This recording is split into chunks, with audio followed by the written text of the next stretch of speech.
Bom, gente, já temos aqui o nosso primeiro entrevistado para conversar conosco do outro lado da tela e eu saúdo o sociólogo, professor do curso de Ciências Sociais na Universidade Federal da Fronteira Sul, Cássio Brancaleone. Cássio Brancaleone, bom dia. Bom dia, meu amigo Anderson. Como é que você está?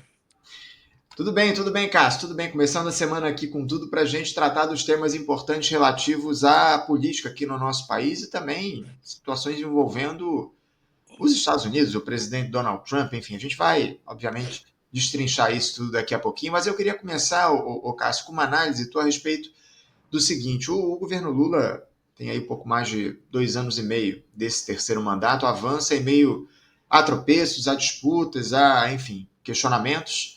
A gente teve aí, recentemente, mais pesquisas de opinião a respeito da aprovação desse governo, né, de como as pessoas avaliam a atual gestão do governo Lula, e ela, de alguma forma, essa aprovação ela se mantém ali equilibrada, mesmo depois dessa situação envolvendo o Donald Trump. Pelo Datafolha, por exemplo, com o resultado que foi divulgado no último sábado, houve uma oscilação de 1 ponto percentual dentro da margem de erro em relação aos que aprovam esse governo. O número passou de 28% para 29% dos entrevistados. O índice daqueles que reprovam a atual gestão se manteve inalterado, ali na faixa dos 40%, nesse intervalo de um mês, entre as duas pesquisas da Datafolha. Já a pesquisa Atlas Intel mostra que o Lula tem uma aprovação maior que a reprovação, ou seja, ele teve uma melhoria na percepção da população. Pela primeira vez nesse ano de 2025, essa aprovação supera a reprovação. 50,2% dos brasileiros têm avaliação positiva do governo, enquanto 49,7% avaliam mal a atual gestão. Cássio, eu queria começar pedindo uma análise tua a respeito de como é que você avalia esse governo do presidente Lula nesse ano de 2025, em especial, enfim, essas oscilações entre as pesquisas de opinião, entre a percepção dos brasileiros em relação ao governo. O que é que a gente pode dizer sobre essa gestão Lula, Cássio? Bom dia, Anderson. Bom dia, ouvintes do programa Faixa Livre. Em relação, acho que a atuação do governo, né, e o reflexo disso no processo de mensuração da popularidade, acho que é importante considerar que a gente está, né, num ano que parte das forças políticas que estão de olho no calendário eleitoral, né, um ano de busca de processos de fazer o sangramento do governo, né? Então, acho que há políticas deliberadas de grande parte aí do que a gente considera hoje como campo da centro-direita, né? Vocês acompanharam aí o caso dessa dimensão do IOF, né? Da questão tributária e claro, né? Essa medida inesperada da parte até da própria direita, né? Que foi, digamos, que tentou operacionalizar isso através do Eduardo Bolsonaro, né, nos Estados Unidos, para, digamos, punir o governo Lula com o tarifaço, né, que entra em vigor nessa semana, acabou saindo acabou sendo um tiro que saiu pela culatra, né? Nesse sentido, a gente contrasta isso com boa parte dos indicadores, né, de desemprego, os indicadores sociais, inclusive, né, que dizem que parte significativa da população que estava nas franjas mais precárias da extrema pobreza, né, começou a ter um incremento da qualidade de vida, pequeno, mas significativo, né, considerando aí esse lugar de precariedade, né, que elas ocupam. Tudo isso também, né, gera aí, digamos, movimentos contraditórios para entender, né, esse movimento de popularidade, né, de retomada da popularidade do governo Lula. Então, eu vejo que uma série de fatores que estão apontando agora, como, né, os institutos tentam mensurar, mas apontando para a possibilidade, né, concreta, do governo retomar uma iniciativa a respeito da sua própria imagem, né? E acho que hoje, no contexto que a gente está vivendo, nessa conjuntura imediata que a gente está vivendo, o tema, né, da soberania nacional até volta a ser um tema de aglutinação de atores que até então, né, estavam batendo a cabeça, né? Se você pensar aí os presidentes da Câmara, o presidente do Senado, né, o setor empresarial, né, de alguma forma, todo mundo, por razão de questões de ordem estrutural, né, da necessidade de defender a economia brasileira, começam a apontar uma certa confluência que permite ao governo Lula retomar aí esse protagonismo a respeito da reconstituição pública da sua própria imagem, né?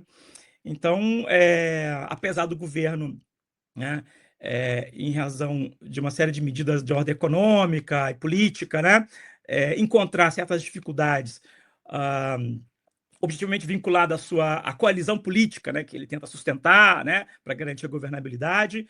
Apesar disso, né, esse esforço na linguagem popular, de puxar o tapete do governo, acabou sendo voltado contra os próprios atores que queriam,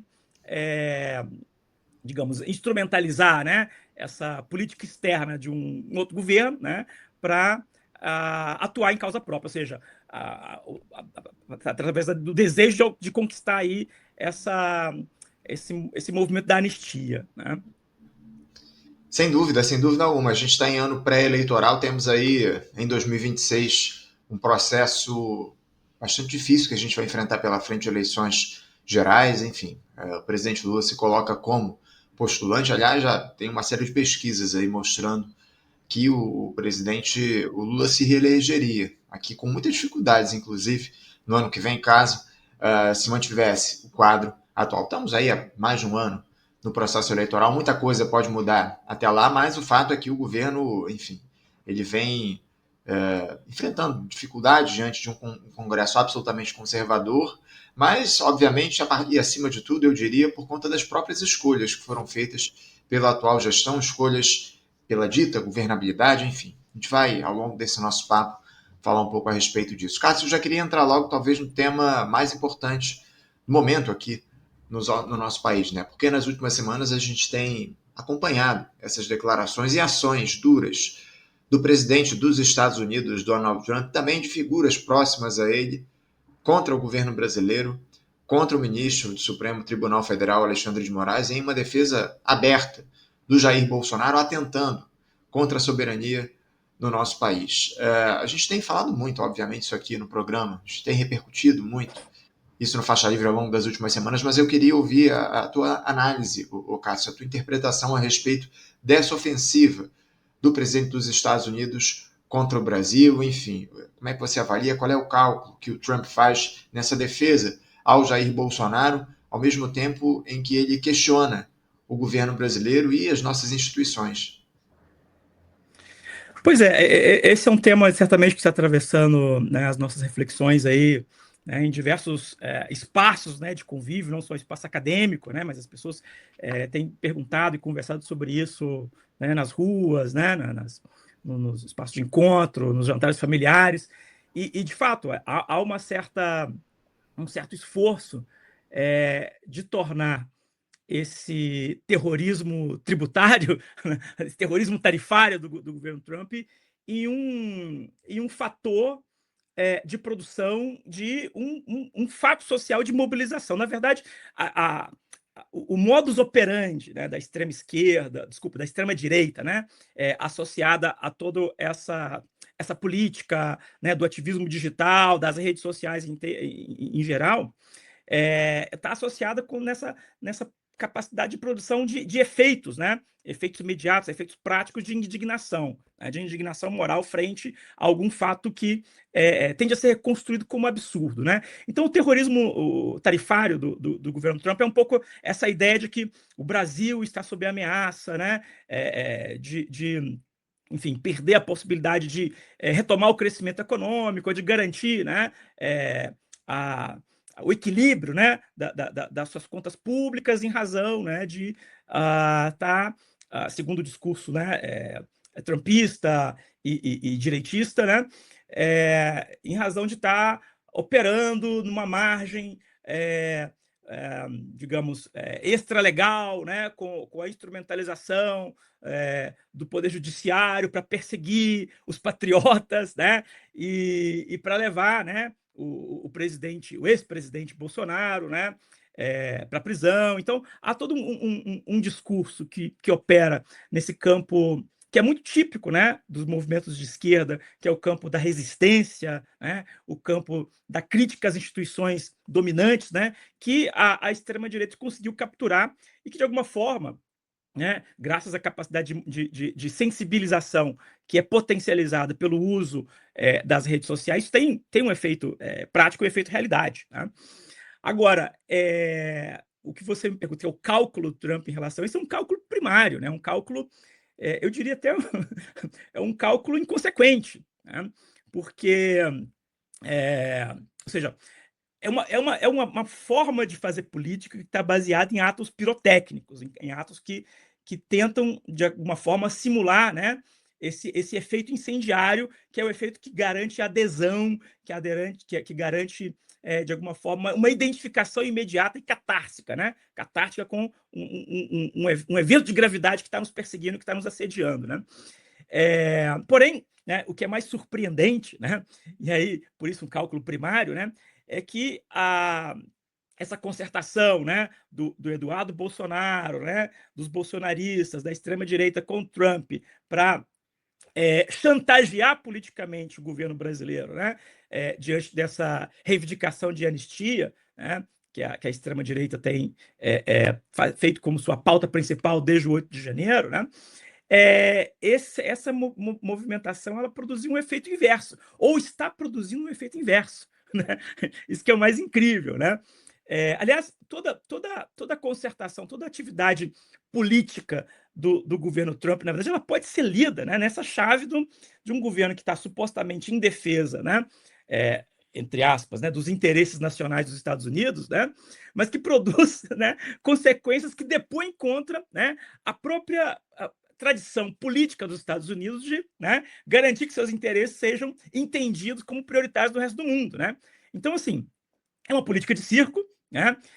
Não é gratuito que uma parte dos analistas até desconfiam aí de uma conexão secreta, né, entre Putin ou a inteligência russa com, né, seria o presidente Trump um agente inconsciente, né, da inteligência russa agindo contra os interesses norte-americanos, estadunidenses? Então, é uma pergunta que é objeto de chacota, sem sombra de dúvida, mas que às vezes, né, como teoria da conspiração, né, ela ilumina muita coisa. Né? Mas, enfim, eu diria que há essa circunstância que foi produzida, né, com a agenda do tarifaço, que mirou, né, na família Bolsonaro, né, ou melhor, mirou no governo Lula, né, e acertou a família Bolsonaro. Né, que nesse momento é isso, ela tem que, né, o Flávio, né, nessas manifestações que ocorreram agora, né, no dia de ontem, né, todos eles tentando tirar proveito político, transformar esse evento num capital político, né, para acionar, obviamente, né, a mobilização, as pessoas indo às ruas, transformar isso em pauta de debate público, né, nas várias esferas da vida social, né, que é assim que eles atuam. Né? Mas, ao mesmo tempo, né, o agravamento que isso poderia produzir como um efeito na própria base que sustenta, né, digamos, materialmente esse campo ideológico, que é o setor do agronegócio, né, que são setores econômicos ligados ao comércio exterior, tudo isso, de alguma forma, faz com que a própria base de sustentação ideológica desse movimento, né, do movimento pró-anistia, seja obrigada a concordar, né, com esses elementos que estão defendendo a tal da soberania nacional. Né? Então, aí há uma janela de oportunidade, talvez muito favorável, para que o governo Lula possa recuperar, né, ou pelo menos retomar uma agenda mais substantiva e agressiva de recuperação da sua imagem pública, pensando, obviamente, que acho que é isso que está em tela nesse momento, né, no jogo eleitoral. Né? Acho que, embora a anistia, né, seja a reivindicação concreta, né, desse momento da extrema-direita e é o elemento de mobilização, os atores políticos que representam, né, as lideranças da extrema-direita estão de olho na eleição. Ou seja, com ou sem Bolsonaro, eles querem, na verdade, isso estava claro, pelo menos antes, há 2 meses atrás, né? Antes dessa polêmica do IOF, e o quanto que a polêmica do IOF foi utilizada para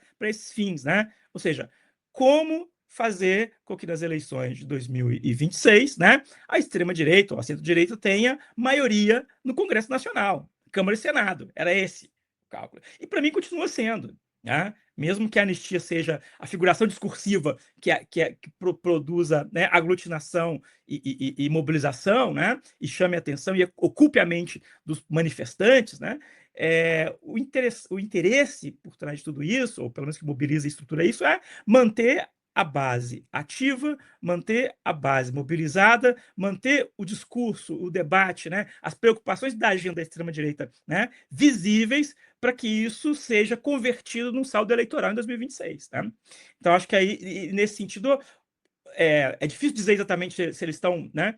Ou seja, eles não vão conseguir a anistia, provavelmente não, né? O Bolsonaro não vai ser, né, anistiado, nem os golpistas de 23, né? Entretanto, né, iremos continuar falando sobre isso. Esse que é o ponto, né? O assunto continuará sendo evidenciado, reivindicado, levantado, evocado, enunciado, e é assim que eles conseguem manter, né, as suas bases ativas e em movimento, né? Então é uma coisa muito curiosa, né? Porque, digamos, o objetivo primário pode não ser alcançado, mas tem um conjunto de objetivos, né, que são subterrâneos, né? Outros nem tantos, mas enfim, mas que eles são, né, alavancados com essa capacidade de, né, é, é, de mobilização, né, de envolvimento, de engajamento, acho que essa é a melhor expressão, de engajamento permanente que o bolsonarismo e que a extrema-direita ela conseguiu produzir, né, como forma de fazer política, e que tem a ver com um certo repertório de esquerda, mas que transcende, né, e reformula o modo como a esquerda fazia isso ao longo do século XX. Né? Sem dúvida alguma. Você citou processo aí envolvendo o Bolsonaro, tudo indica que ele deve ser condenado já no mês de setembro. Agora, a expectativa é de que o julgamento em relação ao golpismo ele se dê já no mês que vem. Você comentou ali a respeito do agro, que é uma base de sustentação ideológica e financeira também do bolsonarismo. Assim, Sim, não tem sem dúvida, dúvida. né? São esses grupos que, obviamente, financiam a manutenção e, na maioria das vezes, inclusive até esses próprios atos aí que acontecem nas ruas pelo país são financiados por esses grupos econômicos que ainda estão com o Bolsonaro, mas que, de uma maneira ou de outra, acabam, a partir da realidade, se colocando contrários ao que a gente tem visto essa situação envolvendo Trump, esses ataques aí do presidente dos Estados Unidos que afetam diretamente os ganhos desse pessoal. O Cássio, o Donald Trump ele deu uma entrevista agora no último final de semana. Na verdade, foi um papo ali improvisado que ele bateu com uma jornalista brasileira, inclusive do Grupo Globo, a respeito dessa situação envolvendo o presidente Lula. E o Trump disse que estaria aberto ao diálogo com o presidente brasileiro. O que você acha que o Trump ele busca em relação a tudo isso? E outra, e principalmente talvez, você acha que o Lula, diante desse cenário que está colocado, do tarifaço, dos ataques do Trump ao judiciário, ao Alexandre de Moraes, e só para deixar claro aqui, não tem ninguém defendendo essa figura nefasta que é o Alexandre de Moraes, mas acima de tudo que a gente tem nesse momento são ataques de uma potência estrangeira, de um presidente da maior potência estrangeira, uma figura proeminente na lógica do imperialismo atacando o nosso país. Esse é que é o fato. Mas, enfim, feita a ressalva, como é que você vê o Lula atuando em tudo isso? Você acha que o presidente brasileiro deve entrar em contato, ligar lá para o Trump para negociar depois de tudo que o presidente dos Estados Unidos fez em relação à soberania do nosso país? Então, acho que tem uma expressão que eu ouvi em algum lugar, né? Que é mais ou menos o seguinte: não tenho dúvida, né? Que, independente do tipo de governo, democrata ou republicano, que esteja atuando na Casa Branca, né? O tipo de relação que nós possuímos como Estados Unidos é uma relação de subordinação. E aí, né? O imperialismo ele se comunica e opera através de várias vias, tá? Não necessariamente precisa de uma via militar tradicional clássica, né, como derrubar governos usando força, né, bélica para poder impor, né, e manter interesses. Né? Então, nós temos aí, né, essa expressão aí da política tarifária, né, do tarifaço como um instrumento, né, isso, de geopolítico, de obtenção, né, das garantias dos interesses de uma certa potência no mundo, porque o tarifaço não foi só, né, no Brasil, ele foi uma ação global, né, uma orquestração global do governo estadunidense. Né? A questão é que, tendo em vista a especificidade da história política brasileira nesse exato momento, né, onde um aliado, e aí um aliado com muitas aspas, né, do governo Trump está, né, sob ameaça de prisão, né, de ser condenado, né, por uma tentativa de golpe de Estado, né, esse governo encaixou, né, nessa mesma pauta econômica, né, uma motivação política, né, ou seja, uma chantagem política. Ou vocês aceitam, né, soltar, liberar, anistiar, né, os envolvidos em 8 de janeiro, ou eu vou taxar 50% de vocês. Então, assim, e aí tem várias camadas isso, né, Anderson? A principal né, e aí é isso, o imperialismo trapalhão, né? Eu vou taxar vocês. E depois você vai ver, peraí, né? Quase 700 itens né, que são objeto da exportação, né, do comércio exterior dos Estados Unidos e Brasil, eles foram isentos. Né? Então, assim, né, você tem essa maluquice. Né? Então, você faz uma ameaça e quando você vai ver a concretização dela, você vê que ela é parcial, na verdade, ela é muito mais, essa expressão agora, ela é muito mais pirotécnica. Ela é muito mais pirotécnica. Né? Porque o próprio governo estadunidense sabe que isso é insustentável para a própria economia estadunidense. Né? O próprio jogo comercial que envolve esses atores, né, no plano global. Então, é isso, né? E para mim isso demonstra, embora né, o presidente Lula tenha manifestado com muita veemência, né, a sua oposição, a indignação, né, a imoralidade dessa ação por parte do governo, inclusive, que nem enviou nada, não houve um telefonema, não houve envio formal de nada, simplesmente foi publicado numa conta de rede social, uma carta. Ou seja, é uma forma de fazer política que é grotesca, sei lá, né, trapalhona, né, mas que tem a ver, de novo, tem a ver com os afetos, né, que organizam e estruturam a política contemporânea, mediada, ou, se quiser, monopolizada pelas redes sociais, né? pela estrutura técnico-comunicacional das redes sociais. Né? Que é isso, você tem que, né, produzir, né, esse choque, produzir esse envolvimento, esse engajamento a partir do medo e do ódio, o medo e o ódio. Né? Você mobiliza esses afetos, aglutina, né, opiniões ao redor disso e transforma isso em índices de popularidade, com likes, com seguidores, com o diabo. Né? O governo Lula, na minha leitura, né, e o próprio ministro, né, Alexandre de Moraes, eles estão muito tranquilos. Né?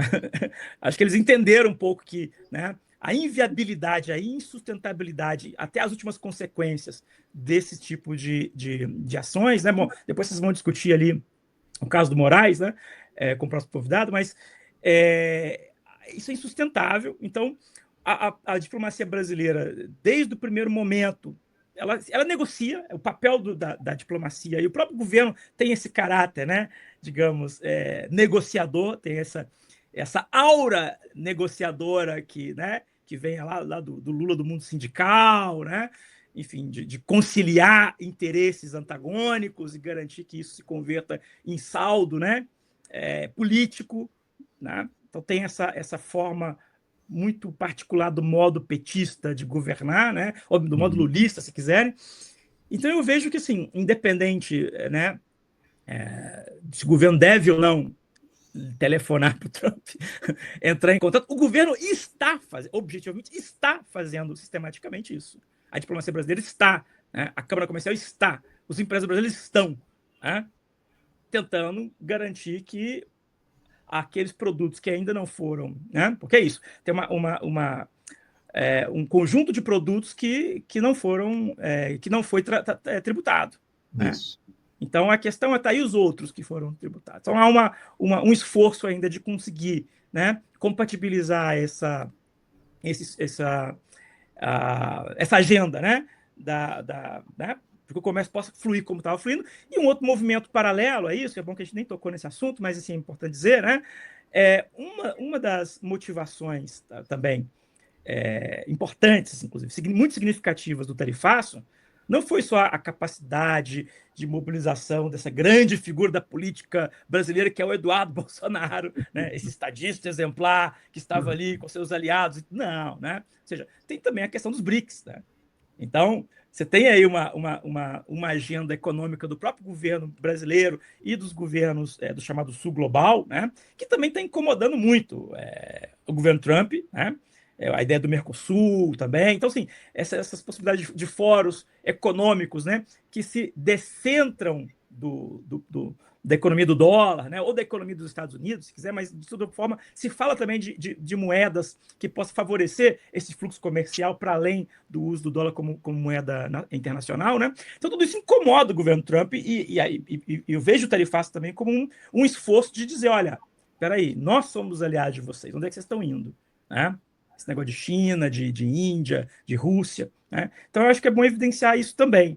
E o governo, né, não é bobo, o governo tem uma tradição no Itamaraty, né, desde o primeiro governo Lula, de tentar reconstituir, né, esses circuitos paralelos e alternativos é, do relacionamento diplomático, econômico, comercial, particularmente né, econômico-comercial, né, que pudesse favorecer uma certa autonomia ou uma imagem, né, de soberania nacional, né, de autonomia de um capitalismo nacional que pudesse ser sustentável, né, junto a outros países. A China, principalmente, tem se tornado, né, um parceiro comercial, né, transcendental para essa economia brasileira, né, ainda cheia de restrições, baseada em commodities, né, enfim, de matriz colonial, na real.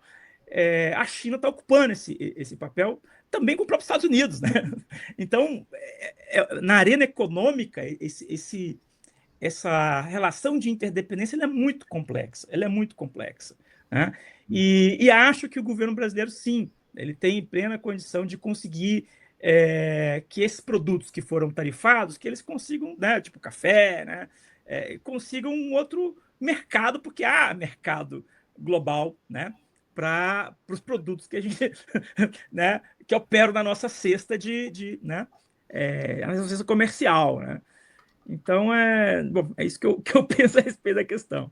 Ah, sem dúvida, em relação a essa questão comercial, óbvio que há outros mercados e isso abre espaço para que o Brasil justamente negocie novos acordos com outros países para ampliar o seu mercado. Aliás, a China, tivemos a notícia esse fim de semana que a China liberou 183 empresas do Brasil para exportar café ao país depois desse tarifaço do Donald Trump, ou seja, é uma possibilidade, uma porta que se abre para o Brasil diversificar aí os seus parceiros comerciais diante desse tarifaço imposto pelo Donald Trump. Agora, o Cássio, uma questão que eu queria abordar aqui, que você citou brevemente na tua última resposta, diz respeito às Forças Armadas. Você falou sobre os BRICS, a gente fez até um debate aqui há cerca de 10 Uhum. dias a respeito de como é que o tarifaço Uhum. estaria colocado como uma ferramenta para atingir o bloco dos BRICS. Enfim, mas eu queria falar um pouco sobre Forças Armadas, que é um outro tema que entrou bastante aqui Uhum.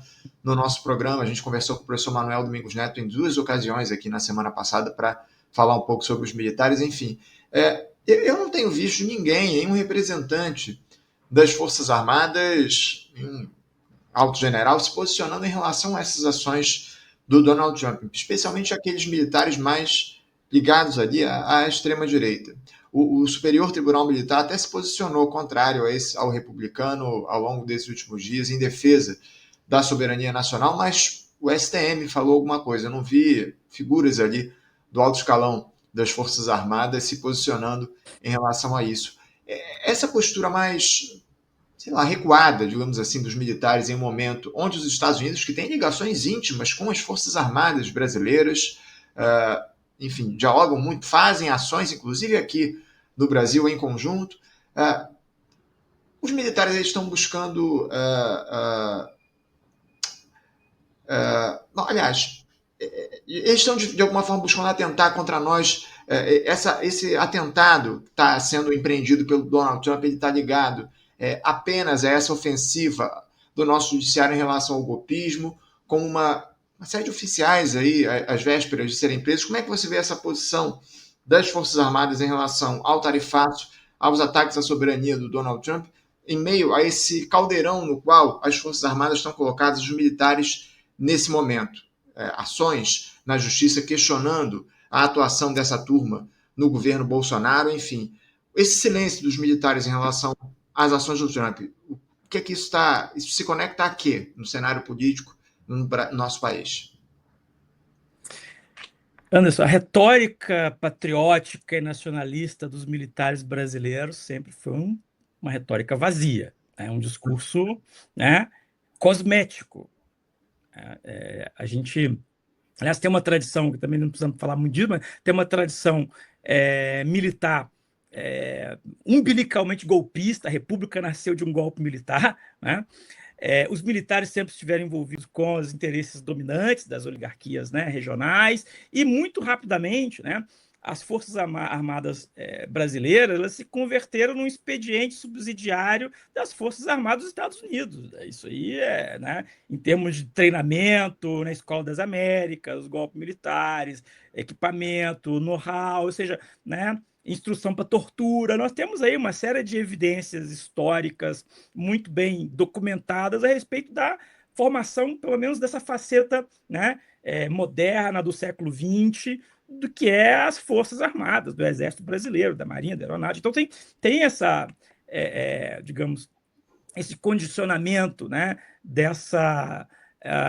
desse corpo funcional da República, funcional e disfuncional, né, que o converte num ator essencialmente antinacional, né?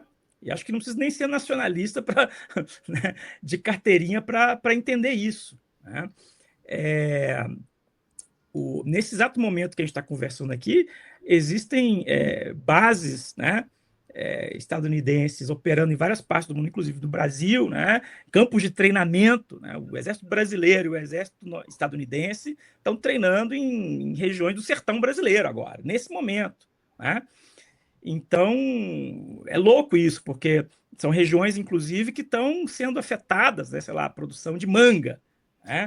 Exportação de manga, né, do Nordeste brasileiro, que teria um mercado, né, cativo, né, por exemplo, nos Estados Unidos, e que possivelmente com a manutenção das tarifas nesse produto poderia não chegar lá. Então, as mangas vão apodrecer, né, no Nordeste brasileiro, enquanto o Exército Brasileiro e as Forças Armadas dos Estados Unidos estão treinando nessa mesma paisagem, né, regional do nosso país, né, do nosso Brasil. E então esse silêncio dos militares tem a ver com, então está associado à própria convicção, né? Eu diria interna do Exército Brasileiro, né? Essa contradição, essa convicção contraditória, né? Que defende-se uma pátria ou uma ideia de pátria que está completamente destituída de qualquer sentido vinculado à autonomia do povo, à autonomia territorial, no máximo assim, né? O Exército ele o capataz, né? O gendarme, né? Que opera no âmbito da produção da ordem, dentro de uma estrutura de dominação e subordinação política e econômica que é entendida como parte de um pacto civilizatório, né? Nós somos vinculados do ponto de vista moral, aí tem a ver com o cristianismo, tem a ver com, né, toda essa coisa, né, com essa nossa cultura onde o neoconservadorismo cristão ele reaparece em cena como, né, mais um laço de vinculação identitária disso que nós entendemos como povo brasileiro, né, e que o Exército se agarra a isso em nome de Deus, em nome da pátria, a bandeira verde e amarela, mas tudo isso, né, esse cenário, né, essa vestimenta, né, nacional e patriótica sem nenhum fundamento na produção da autonomia dessa nação, enquanto uma nação, né, capaz de se autodeterminar, que tenha protagonismo no campo internacional, não há nada, nada, nada. Então, assim, os militares não estão, eles estão em silêncio porque os militares são uma força eminentemente antinacional e antipovo. Eu acho que isso resume bem. Os militares são uma força antinacional e antipovo. Eu tenho até um questionamento que chegou aqui pra gente, o Cássio, por intermédio do Superchat, o Nathan Lima manda. Obrigado aqui pelo apoio, Nathan. Ele pergunta aqui por que o governo Lula mantém o Brasil no Southcom, que é o Comando Sul, mesmo após ser atacado e ameaçado pelos Estados Unidos. Eu acho que está ligado justamente a isso que você trouxe para a gente, né, Carlos? Né, Cássio? Sim, com certeza. Não, assim, o governo, né, brasileiro é isso, né? Tá enredado numa teia de colaboração que foi herdada de outros governos e tal, que tem a ver com, né, não só essa subordinação que se dá no campo político e econômico, né, mas também uma subordinação no campo militar. E o governo Lula, bom, o governo Lula não tem a menor vontade para dizer de uma forma, né, educada, não tem a menor vontade, né, de romper, né, com com esses condicionantes, né, estruturais, né, que nos localizam no campo de subordinação, inclusive subordinação militar. Né? Ou seja, o governo não enfrentou, tendo condições de fazê-lo, né, nem sequer, né, diante do golpe de a tentativa de golpe de 8 de janeiro, né, um exercício de punição exemplar aos militares que participaram desse processo. Né?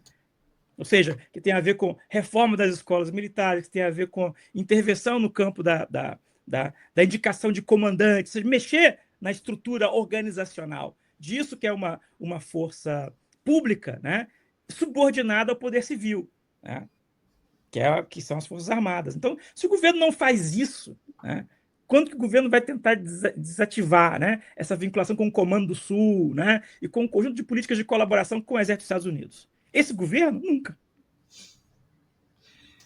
Esse governo nunca, é isso. Cássio, eu queria uma análise tua, eu queria jogar agora a discussão para o teu campo de análise, onde você é um profundo especialista. Do ponto de vista da sociologia política, como é que a gente pode compreender esse tipo de ação do Donald Trump contra o Brasil? Essa postura beligerante do presidente dos Estados Unidos, com tarifácios, ameaças, alinhamento com a de extrema-direita local, isso parece fazer parte de um padrão que se repete Sim. em outros países também. Enfim, a gente tem avaliado e observado a atuação do Trump em outros locais, ele de alguma forma age de maneira semelhante. O que é que isso revela sobre a lógica de poder que o Trump representa no cenário internacional, Cássio? Então, acho que, né, eu tentei elucidar um pouco esses elementos numa das primeiras perguntas que você fez, né, mas podemos retomar isso.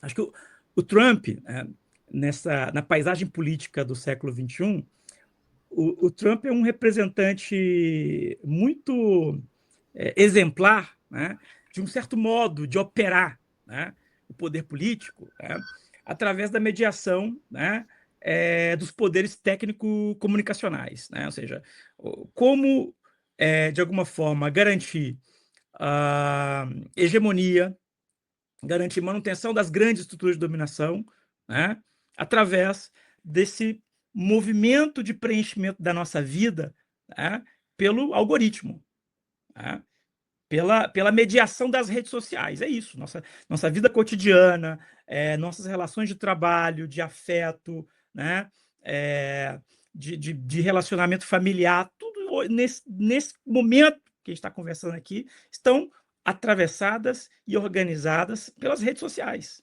pelos vínculos que nós mantemos com as redes sociais. Né? Então, até o governo, as formas de governança, né, elas estão convertidas, precisam operar através desses novos meios. Né? E o governo Trump, os trumpistas, a extrema-direita, de forma geral, né, de alguma forma, elas são expressões desse paradigma, eu vou chamar o paradigma Steve Bannon, né, para fazer uma alusão a uma personalidade muito importante, né, uma figura muito importante dessa engenharia, né, de algoritmos, dessa nova engenharia política, né, que organiza né, a relação, até não só a relação interpessoal, né, mas até a relação entre os estados, a relação entre as empresas. Né? E nesse caso particular, o Trump ele é uma expressão exemplar disso, né? Porque ele demonstra, né, como a nossa capacidade de produzir consenso, é claro que sempre é um consenso débil, um consenso instável, né, mas consenso para poder aplicar, inclusive políticas, né, extremamente agressivas, né, beligerantes, ou seja, o discurso ele é beligerante, sem sombra de dúvida, mas a política também, que é uma política muitas vezes de corte neoliberal, ou uma política de corte neofascista, também é. Né? Também é. E a forma de garantir, né, que esse consenso situacional, circunstancial, pontual, ele seja possível, viável, né, inclusive desejável, né, é a mobilização dos afetos fortes, né? A mobilização, né, da indignação moral frente ao medo, à insegurança e ao ódio a um certo inimigo público, muitas vezes inimigo imaginário. Né? Nesse momento, a gente está ressuscitando, né, o velho inimigo da Guerra Fria, que é o comunismo. Então, qualquer forma de expressão política que tende a ameaçar ou se opor ao neoconservadorismo, né, em curso, tende a ser identificada de forma sumária como isso é comunismo, é o esquerdismo comunista, o governo Lula é comunista, fulano, Beltrano, né? E até membros da própria direita que não estão alinhados com essa perspectiva de quem está operando esses mecanismos, né, do poder algorítmico, né, das redes sociais, também são identificados como comunistas, né? Então é uma coisa maluca, né? E aí você entende porque figuras como Olavo de Carvalho, né, como esses gurus aí, o próprio Steve Bannon, né, como que eles se converteram nessas personalidades ou elementos centrais dessa nova engrenagem discursiva, né, que conseguiu se assentar, conseguiu se estabilizar, né, e de alguma forma nos conduz, né, inclusive a ponto de capturar a própria esquerda, né, ou de tentar transformar-se em ponto de gravitação com o qual a própria esquerda vai modular a sua ação política. É por isso que a impressão que a gente tem é que o espectro ideológico, né, ele está tão arrastado para a extrema-direita, né, que estamos defendendo o STF. Ou seja, o que é a pauta progressista da esquerda brasileira do século XXI? Defender o Xandão. Né?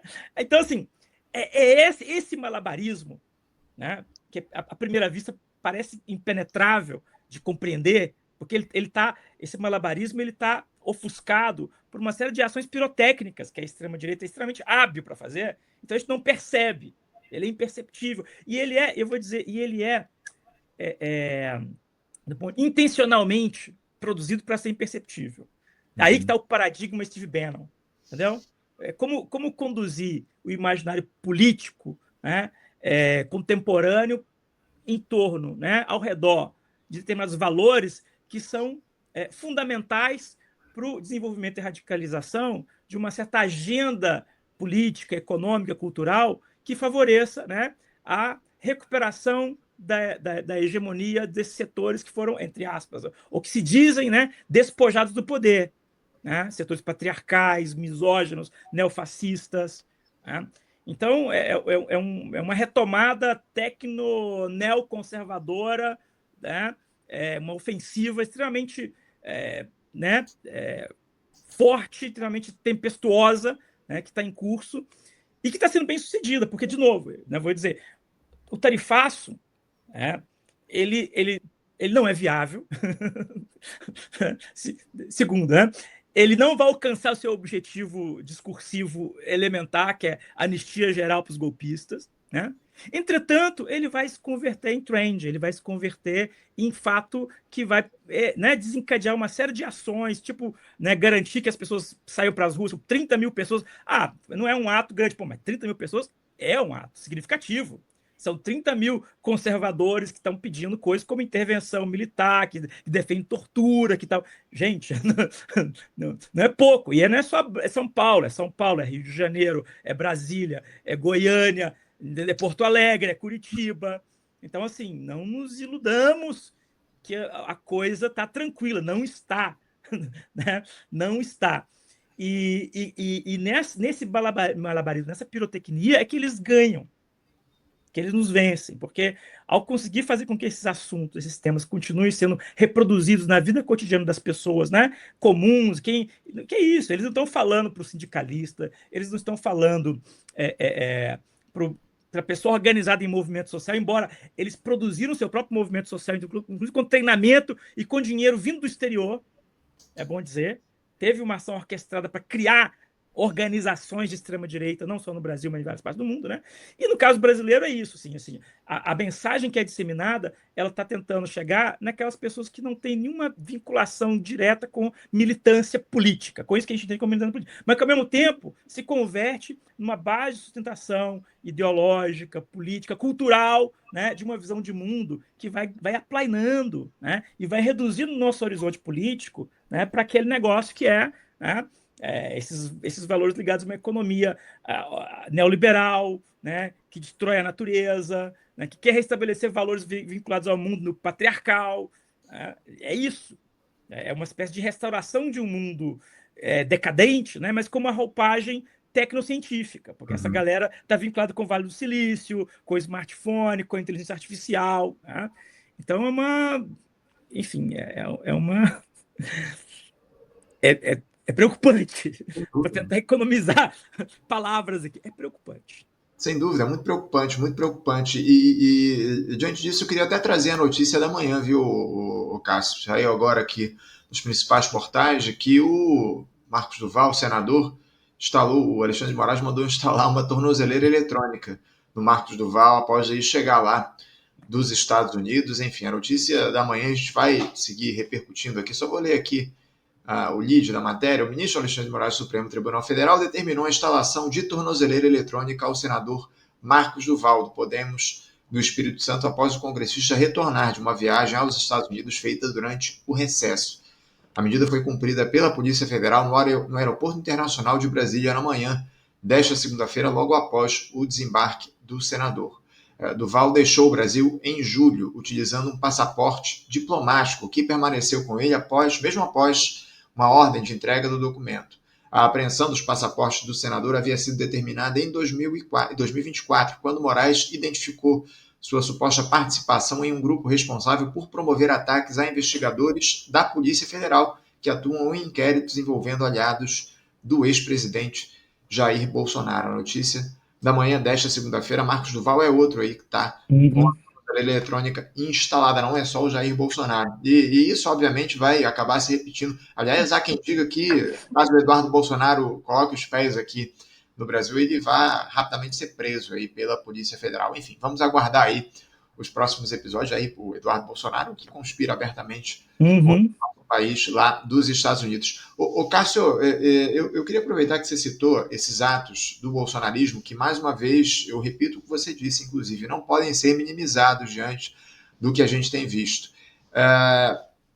Eu queria que você falasse um pouco a respeito justamente disso. Na sexta, na defesa da soberania, nesses atos que foram convocados por grupos do campo progressista, por movimentos sociais, enfim. Esses atos que a gente teve na sexta-feira, na minha avaliação, foram muito esvaziados diante da urgência do que está colocado aqui no nosso país. Ontem, o bolsonarismo foi às ruas, em algumas capitais, você citou algumas delas, inclusive, ainda há pouco, sem o Jair Bolsonaro, que está impedido, obviamente, de sair de casa aos fins de semana.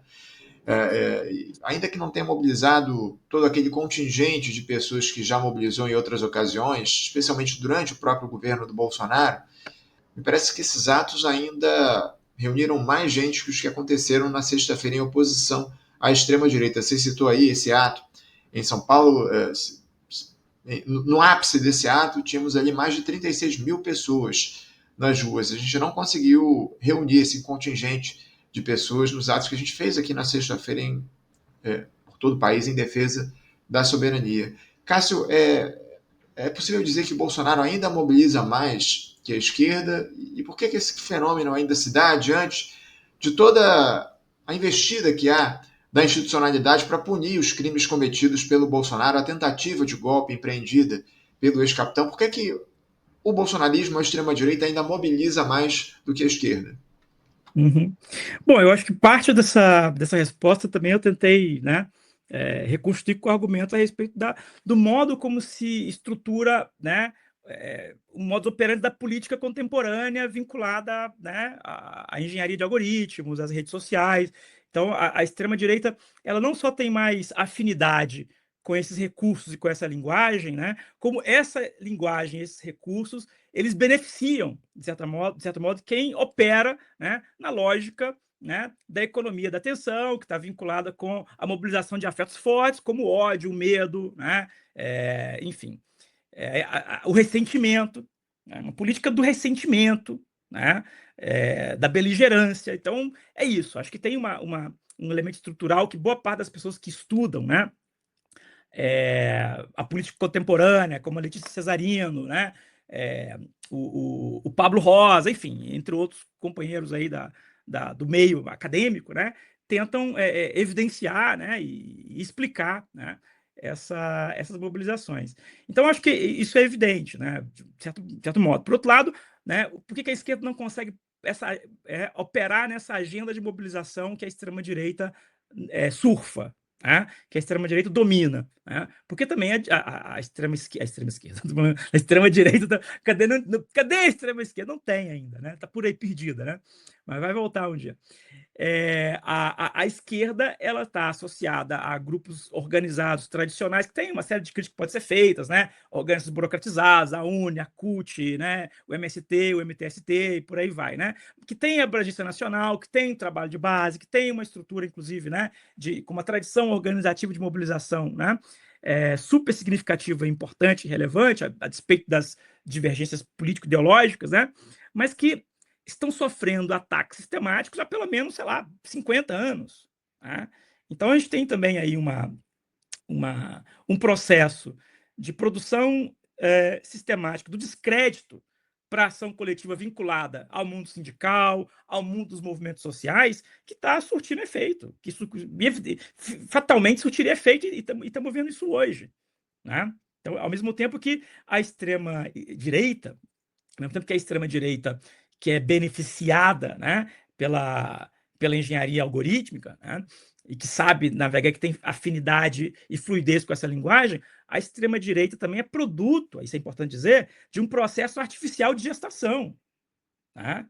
Os grupos de extrema-direita eles foram objeto de investimento, de elaboração, né, do ponto de vista material e simbólico, por parte de organizações estrangeiras, né? Instituto Atlas, sei lá, a gente pode citar toda uma genealogia, o SAID, né? De fundos de financiamento de ações humanitárias ou pseudo-humanitárias, né? De organizações think tanks dos Estados Unidos e que lograram criar as condições para que coisas como, sei lá, o Instituto Mises Brasil, o próprio, né, a MBL, que é uma espécie de nêmesis do MPL, né? Ou seja, o movimento mais importante de 2013, que é o Movimento Passo Livre, de repente ele tem um nêmesis, que inclusive o jogo simbólico ele é muito refinado, porque você usa, né, até as 3 letras invertidas, ele se coloca uma coisa que dá uma familiaridade, né? Estamos simbolizando pelo MBL, não, mas é o MPL, não, mas MBL, MPL, confunde, essa confusão ela é intencional também, né? Então tem recursos, tem uma racionalidade por trás de um processo de produção, né, de gestação artificial de grupos que pudessem recuperar, né, a iniciativa ou retomar a iniciativa da produção de consenso no campo da sociedade civil. Né? Então a gente está vivendo esse momento, depois de mais de 10 anos do nosso movimento mais importante do século XXI, que foi 2013, né? Que gostemos ou não de 2013 foi uma oportunidade que a gente perdeu, né, de radicalizar pela rua demandas populares legítimas que surgiram aí e que foi capturado pela extrema-direita, né, que entendeu isso como uma janela de oportunidade, que conseguiu converter o discurso antissistêmico, o discurso de oposição, né, a crítica à política institucional da forma decrépita como mesmo operada por atores que são oriundos desse mundo decrépito, né, como um fator de agregar, de aderir gente, de produzir, né, movimento, identidade político-cultural. O bolsonarismo, a extrema-direita, é uma forma de identidade político-cultural, né, antagonista, e que tem uma capacidade tremenda de capilaridade no nosso mundo, né, social. Né? Então, eu acho que você tem uma série de elementos que ajudam a entender, né, por que nós estamos nesse lugar, por que a esquerda, né, ela se encontra nesse lugar que ela ocupa hoje. E assim, a gente está jogando, né, para encerrar, a gente está jogando, digamos, num campo onde a ofensiva, quem tem o poder da ofensiva é a extrema-direita. Por mais que eles estejam, né, nocauteados, eles estejam, de alguma forma, sendo enquadrados, né, como golpistas, processados, isso está acontecendo.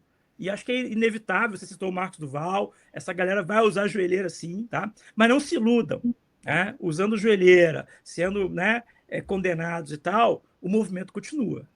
Né? As razões que produziram o movimento, elas persistem. O bolsonarismo é uma expressão momentânea, uma expressão momentânea do que está acontecendo no Brasil e no mundo. E o bolsonarismo sobrevive ao Bolsonaro. Isso é o mais delicado para a gente. O bolsonarismo sobrevive ao Bolsonaro. Ele pode ter outros nomes no futuro, tá? Ele pode estar vinculado a outros atores, mas mesmo assim, a gente vai ter que enfrentar isso, e eu não sei se a gente vai conseguir enfrentar isso com as armas do inimigo, né? E aí, para deixar um outro ponto que não sei para onde que nós podemos chegar, em que conclusões nós podemos levar isso aí, né? Mas as armas do inimigo, né, para falar de uma forma sintética, foram produzidas pelo inimigo, né, e para beneficiar o inimigo. Então aí tem toda uma questão de regulação das big tech, de questões nevrálgicas do mundo técnico informacional que a esquerda não quer enfrentar. Porque a esquerda se converteu, a esquerda institucional, né, num elemento, né, de gestão da ordem, de condução humanizada e humanitária da crise do capitalismo. Né? É isso. Cássio, para a gente fechar aqui, eu queria aproveitar esse teu comentário final aqui para trazer uma observação. Você lembrou que o bolsonarismo vai se transmutar de alguma forma ao longo dos próximos anos. O Pedro Miguel, nosso ouvinte histórico aqui, ele logo no início do programa ele fez a seguinte observação: as mobilizações da extrema-direita não têm foco único no Jair, estão divididos, há muita disputa para ser seu substituto. É por aí, né, o Pedro? Sim. O Cássio, para além, obviamente, do bolsonarismo, a extrema-direita, ela de alguma forma busca um substituto para o Jair Bolsonaro, né? Sim, o substituto do ponto de vista, né, dessa personalidade de liderança que vai disputar no jogo eleitoral. Isso é uma dimensão da disputa, obviamente, que está em tela, né? Mas pensa o seguinte, né? Os valores, a visão de mundo que organiza esse campo, que é a extrema-direita, ela ultrapassa as personalidades que episodicamente encarnam isso. Né? E mesmo que seja o Tarcísio, o candidato, que o Bolsonaro vai estar preso e tal, né?